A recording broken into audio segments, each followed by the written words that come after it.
Hello everyone, आज हम बात करते हैं ब्लूम टैक्सोनॉमी के बारे में। ये हमारे बीसी ब्लूम, जिन्होंने क्या दिया था 1956 में, जो हमारे इंस्ट्रक्शनल ऑब्जेक्टिव्स हैं उनको लेकर कुछ टैक्सोनॉमी हमें दी थी, जिसमें उन्हें बताया गया था कि हमारे इंस्ट्रक्शनल ऑब्जेक्टिव्स क्या होते हैं, एजुकेशनल ऑब्जेक्टिव्स क्या होते हैं एंड एजुकेशनल गोल्स क्या होते हैं।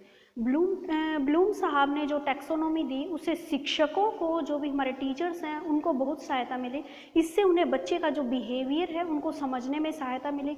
उनके बिहेवियर के जो भी ज्ञानात्मक, भावनात्मक और जो भी उनके क्रियात्मक पक्ष हैं उनके बारे में समझने में उनको सहायता मिली। तो अब हम बात करते हैं ब्लूम टैक्सोनॉमी के बारे में, जो उन्होंने 1956 में दी थी, जिसमें उन्होंने 3 चीज़ों के बारे में बात की गई है।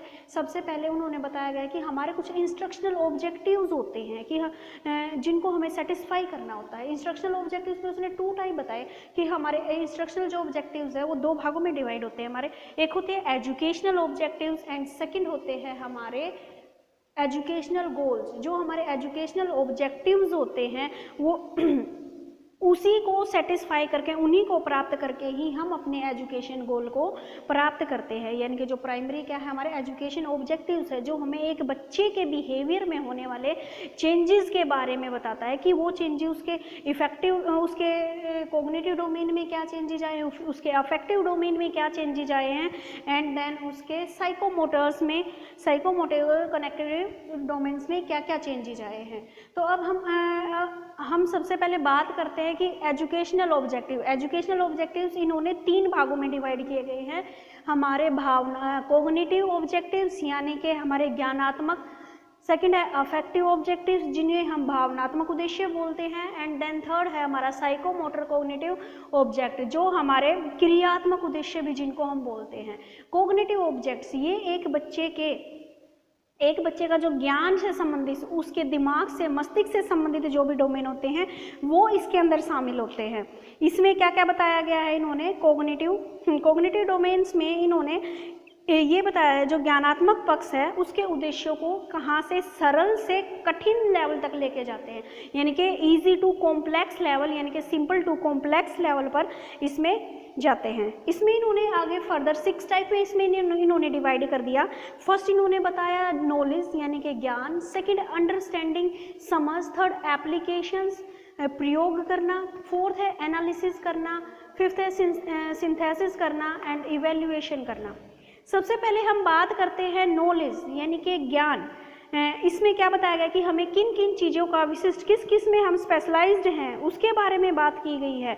इसमें हमें जो हमारी टर्मिनोलॉजी है उसकी नॉलेज है या नहीं है, हमें जो भी हमारी स्पेसिफिक फैक्ट से रिलेटेड जो भी नॉलेज है वो हमें है या नहीं, जो भी हमारा कसौटियाँ हैं, जो भी हमारे परंपराएं हैं, इन सब की नॉलेज है या नहीं है हमें, जो भी हमारी मेथोडोलॉजी है उसके बारे में हमें पता है या नहीं है, जो भी हमारे प्रिंसिपल है, जो भी जनरलाइजेशन रूल्स हैं उनके बारे में हमें कितनी नॉलेज है। तो ये हमें किस में आता है, नॉलेज में। उसके बाद सबसे पहले तो इसमें हमारी नॉलेज ही बताएगी। उसके बाद आता है अंडरस्टैंडिंग। हमें नॉलेज तो हो गई, अब हमें उस चीज़ के बारे में हमने पढ़ तो लिया, लेकिन क्या वो चीज़ हमें समझ में आई है या नहीं आई है, इसके बारे में भी बात की जाती है। सेकंड में क्या, हमारे अंडरस्टैंडिंग की जो चीज़ हमने अब तक पढ़ी थी वो हमें कुछ समझ में आया है या नहीं आया है। इसमें क्या गया था, सबसे पहले हमारा सबसे पहले इसमें अनुवाद, अर्थापन एंड बहिर्वेशन। अनुवाद करना, सबसे पहले हम किसी चीज़ के बारे में पढ़ते हैं, फिर उसको समझते हैं, उसकी इंटरप्रिटेशन, उसके रिजल्ट तक जाते हैं, तो ये क्या आता है हमारा अंडरस्टैंडिंग लेवल में। उसके बाद आता है एप्लीकेशंस। एप्लीकेशन क्या होता है, किसी चीज़ को प्रयोग करना, कि जो चीज़ें हमने सीखी हैं उन चीज़ों को हमने अपने बिहेवियर में अप्लाई किया है या नहीं किया है, जो चीज़ें सीखी हैं उनके अनुसार हम कार्य कर रहे हैं या नहीं कर रहे हैं। उसके बाद आता है हमारा एनालिसिस। एनालिसिस होता है किसी चीज़ का विश्लेषण करना, उसके बारे में छानबीन करना, ये होता है एनालिसिस। एनालिसिस इसको हम टुकड़ों में तोड़ कर जो हम नॉलेज करते हैं ना एनालिसिस, तो वो एनालिसिस बोला जाता है। किसी चीज़ को अलग अलग पार्ट में डिवाइड करना, ये होता है एनालिसिस, यानी कि उस चीज़ के बारे में हर एक छोटी जानकारी हमें प्राप्त करना। सिंथेसिस, सिंथेसिस होता है संश्लेषण। अगर सिंपल मीनिंग देखें तो सिंथेसिस होता है किसी चीज़ को जोड़ना, जो अलग अलग पार्ट हमने जो किए थे उनको जोड़ के उस चीज़ के बारे में नॉलेज ग्रहण करना। तो संश्लेषण में क्या था, एक जो नवीन जो एक नवीन कम्युनिकेशंस होता है उसका प्रोडक्शंस होता है। इसमें कोई भी प्लान हम बनाते हैं तो प्लान के लिए हम अलग अलग पार्ट को क्या करते हैं, जोड़ते हैं कि भाई अभी हमें ये काम करना है, उसके बाद ये करना है, स्टेप टू स्टेप इसमें जोड़ के चलते हैं। उसके बाद क्या देखते हैं हम, derivation of the set of the abstract relations, जो हमारे एब्स्ट्रैक्ट रिलेशंस हैं उनका हम निर्माण करते हैं। तो ये था हमारा सिंथेसिस। उसके बाद आता है इवैल्यूएशन। क्या होता है, इवैल्यूएशन होता है मूल्यांकन। किसी चीज़ के बारे में हमें उसका किसी चीज़ का हमें कितना मूल्यांकन, इवैल्यूएशन आता है हमारा मूल्यांकन करना कि किसी चीज़ के बारे में हम क्या जजमेंट दे रहे हैं, कि वो उसके इंटरनल एविडेंस के तौर पर क्या जजमेंट है और उसके एक्सटर्नल बिहेवियर के तौर पर क्या जजमेंट है। तो ये था हमारा इवैल्यूएशन। उसके बाद आता है हमारा next affective objectives. Affective domain भी बोल सकते हैं आप। ये होते हैं हमारे भावनात्मक उद्देश्य, जो हमारी भावनाओं से, जो हमारी फीलिंग से जुड़े हुए होते हैं। तो इसमें हम क्या है कि ये देखते हैं कि बच्चे की किसी चीज़ के प्रति क्या भावना है, क्या फीलिंग है, वो अपनी एजुकेशन से क्या फील कर रहा है, बाकी चीज़ों से उसकी कैसी फीलिंग है। तो ये बच्चे के भावनात्मक पक्ष को दर्शाता है। इसमें इन्होंने बताया गया है कि इसने भी फर्दर इसने 5 टाइप्स में डिवाइड किया गया है। नंबर फर्स्ट आता है हमारा रिसीविंग, सेकंड आता है रिस्पोंडिंग, थर्ड आता है वैल्यूइंग, फोर्थ आता है ऑर्गेनाइजेशन एंड फिफ्थ आता है वैल्यू कॉम्प्लेक्स। रिसीविंग, सबसे पहले तो बच्चा, देखो हम क्लास में बच्चे पढ़ रहे होते हैं तो बच्चा क्या करता है, सबसे पहले हमारी बातों को सुनता है, ज्ञान को ग्रहण करता है। रिसीविंग मतलब ग्रहण करना, उस चीज़ को समझता है, ग्रहण करता है, सुनता है। उसके बाद देन रिस्पोंडिंग, जब बच्चा चीज़ को सुन रहा है, समझ रहा है तो अचानक से उसका रिस्पोंड देता है। अब आप अपने घर में ही देख लीजिए, हमारे घर में कोई बच्चा है, हम उसका नाम लेके पुकारते हैं तो पहले वो सुनेगा, सुनने के बाद वो जस्ट रिस्पॉन्स देगा, हाँ जी मम्मी, हाँ जी पापा। तो ये क्या है, रिस्पोंडिंग। तो ऐसे ही क्लास में क्या होता है, हमने क्वेश्चन पूछा, बच्चे ने पहले लेवल पे क्या किया, रिसीविंग, उस चीज़ को ग्रहण किया, समझा, फिर हमने बीच बीच में जो क्वेश्चनिंग की तो वो क्या कहलाया हमारा रिस्पोंडिंग। एंड देन आता है वैल्यूइंग। इसमें हमारा वैल्यूइंग में क्या किया गया, हमने आकलन किया गया कि जो हमने जो क्रियाएं की थी, रिसीविंग की और रिस्पोंडिंग की, कि उसका रिजल्ट क्या निकल के आया है हमने। तो यहाँ पर वैल्यूइंग का मतलब है हमारा आकलन करना। उसके बाद आता है हमारा ऑर्गेनाइजेशन का मतलब क्या होता है, संगठन करना, यानी कि जो भी हमारे पास विचार है या वस्तु है उसको क्या करना है, हमें उसको अपने व्यवहार संबंधी अनुक्रियाओं, इसके मूल्यों को ध्यान में रखकर जो हमारे बिहेवियर से संबंधित जो भी हमारी अनुक्रियाएं हैं उनको करना सीख जाता बच्चा। कैसे कैसे सीख जाता है, किस किस दिशा में वो कैसे कैसे करता है, उसके जो भी व्यक्तिगत मूल्य हैं और उसके जो भी उसके सोशल जो वैल्यू है उनको ग्रहण करता है।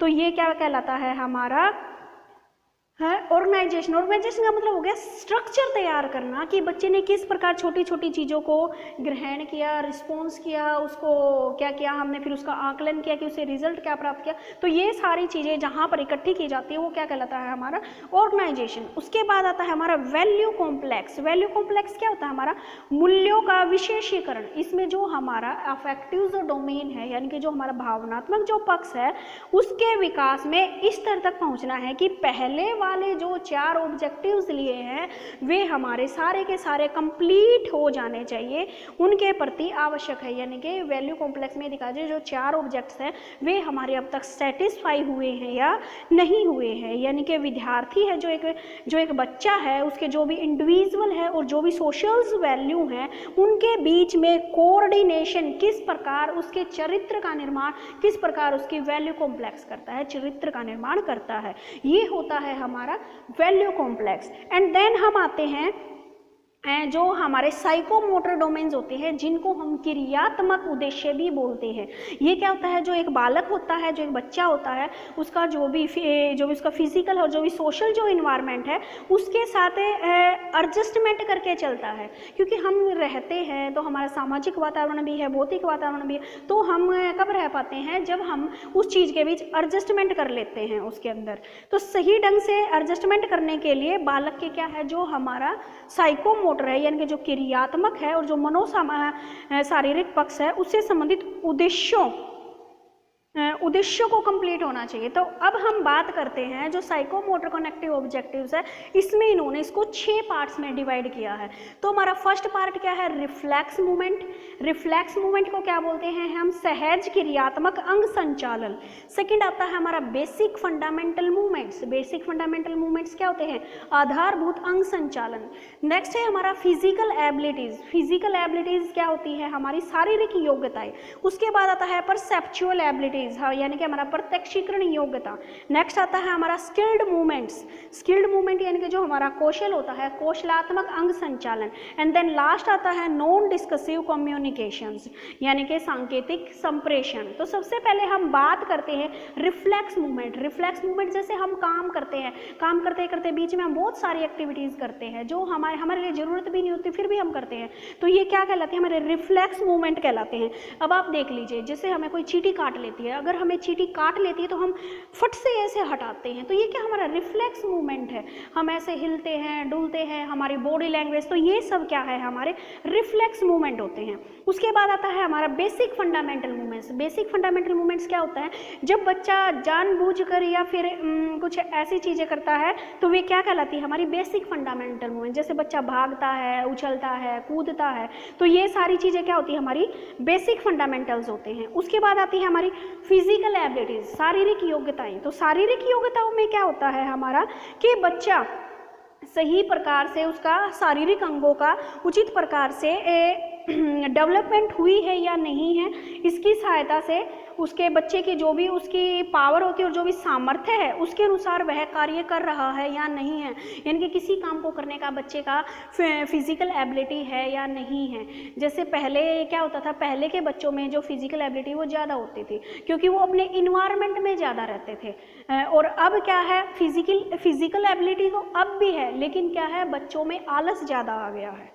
अब आ गया था हमारा परसेप्चुअल एबिलिटीज। परसेप्चुअल क्या होता है, प्रत्यक्षीकरण, किसी चीज को देखने का हमारा नजरिया क्या है, तो ये हमारा परसेप्शन कहलाता है, यानी कि हम किसी चीज़ को किस नज़रिए से देख रहे हैं। तो ये हमारा पॉजिटिव भी हो सकता है और नेगेटिव भी हो सकता है, कि हमारा नज़रिया सही भी हो सकता है और गलत भी हो सकता है। जैसे मान लीजिए गिलास रखा है, ठीक है, कांच का गिलास रखा है और उसमें पानी डाल रखा है, आधा गिलास है वो, तो कई बोलेंगे कि ये तो आधा भरा हुआ गिलास है, कई बोलेंगे नहीं ये गिलास आधा खाली है। तो ये क्या है, औरों का देखने का नज़रिया होता है, ये क्या कहलाता है, हमारा जो हमारी परसेप्चुअल एबिलिटीज़ कहलाता है, यानी कि हमारा नजरिया किसी चीज के बारे में हम क्या सोच रहे हैं। उसके बाद आती है हमारी स्किल्ड मूवमेंट। स्किल्ड मूवमेंट क्या होती है, हमारे कौशल युक्त अंग संचालन। कौशल युक्त अंग संचालन क्या होता है, जब हम किसी चीज को बार बार करते हैं, प्रैक्टिस करते हैं ना, तो वो चीज हमें अच्छे से आने लग जाती है, तो हम उसमें परफेक्ट हो जाते हैं।